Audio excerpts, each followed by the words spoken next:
देश का हुक्मरान बन गया और पिछड़े वर्ग के लोगों को कहा गर्व से कहो हम हिंदू हैं। आज पिछड़े वर्ग के लोगों के अंदर दो नशा सबसे बड़ा है, एक बिरादरी का नशा है, जाति का नशा है, और दूसरा धर्म का नशा है। जाति का नशा कैसे है? एक बिरादरी का नेता अपनी बिरादरी में आता और क्या कहता है, सारी बिरादरी आगे चली गई, बस अपनी बिरादरी पीछे रह गई है, इकट्ठा हो जाओ। उसके पीछे कुछ बिरादरी के लोग इकट्ठा हो जाते हैं, फिर वो बिरादरी का नेता कांग्रेस के पास जाता है, बोलता कितना दे रहे हो, हमारे पीछे इतने हमारे बिरादरी के लोग हैं, कितना दे रहे हो। अगर कांग्रेस कम देती है तो दौड़ा दौड़ा बीजेपी के पास जाता है, बोलता कितना दे रहे हो, हमारे पीछे तो इतनी हमारी बिरादरी के लोग हैं। आप उसे बिरादरी का नेता बनाते हो, वो आपको इकट्ठा करके बेचने का काम करता है। तो ये जो जाति जागृति है, ये सत्यानाश का कारण है। हमारे लोग 4.5 साल तक बीजेपी को गाली देते हैं, 4.5 साल तक बीजेपी को गाली देंगे। जब उनकी बिरादरी का कैंडिडेट बीजेपी दे देगी तो क्या कहेंगे, अभी बिरादरी आ गया है तो इज्जत तो बचाना पड़ेगा बिरादरी की।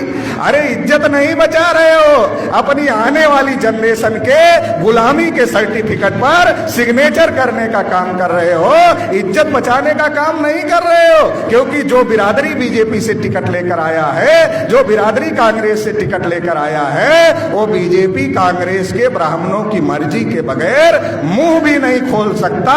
बोलने की तो बात ही बहुत दूर की है, मुंह भी खोल नहीं सकता। कांग्रेस बीजेपी उसी को टिकट देती है जो उसका पहले नंबर का गुलाम होता है। इसलिए मैं ओबीसी के लोगों को कहना चाहता हूं, हक अधिकार चाहिए ओबीसी के नाम पर और नेता चाहिए बिरादरी के नाम पर। हक अधिकार चाहिए ओबीसी के नाम पर और नेता चाहिए बिरादरी के नाम पर। तो इससे तो सत्यानाश ही होगा, इससे कल्याण नहीं हो सकता। अगर हक अधिकार ओबीसी के नाम पर मिला है तो नेता भी ओबीसी के हक अधिकार की लड़ाई लड़ने वाला चुनना पड़ेगा, बनाना पड़ेगा, तो ओबीसी का कल्याण हो सकता है। दूसरा, ओबीसी के अंदर ब्राह्मण आते हैं, कहते हैं गर्व से कहो हम हिंदू हैं। हमारे लोगों का भी सीना चौड़ा हो जाता है, हम हिंदू हैं। क्यों चौड़ा हो जाता? क्योंकि पता ही नहीं हिंदू का मतलब क्या होता है, हिंदू का अर्थ क्या होता है, ये पता ही नहीं है। जिन ब्राह्मणों ने हमको कभी शूद्र कहा, वही ब्राह्मण आज हमें हिंदू कह रहे हैं।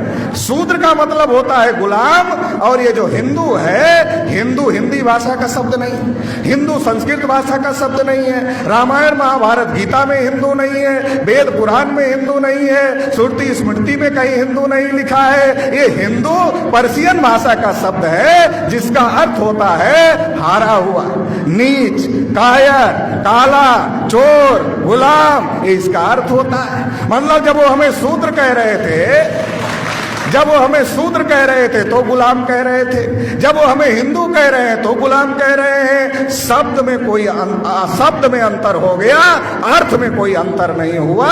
ये शब्द में अंतर क्यों किया? क्योंकि ब्राह्मण को पता है आज लोकतंत्र है, ओबीसी का वोट लेना है। अगर किसी ओबीसी के आदमी को शूद्र कहेंगे तो लाठी निकालेगा, हड्डी पसली तोड़ेगा, ब्राह्मण के हाथ में दे देगा।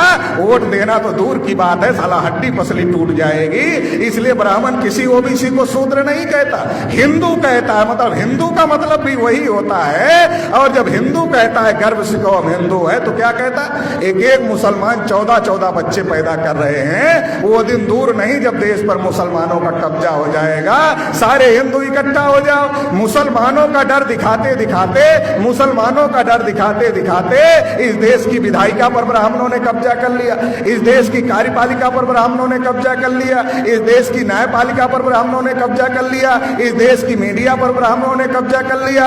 शेड्यूल कास्ट का कोटा पूरा नहीं हुआ, शेड्यूल ट्राइब का कोटा पूरा नहीं हुआ, ओबीसी को इस देश में कुछ नहीं मिला। मुसलमान जो गुलाम भारत में 33% थे, वो 2.5% पर आ गए। डर मुसलमानों का दिखाया, लड़ाया मुसलमानों से, और सत्यानाश SC ST OBC माइनॉरिटी सभी का हो गया और ब्राह्मणों ने देश पर कब्जा कर लिया।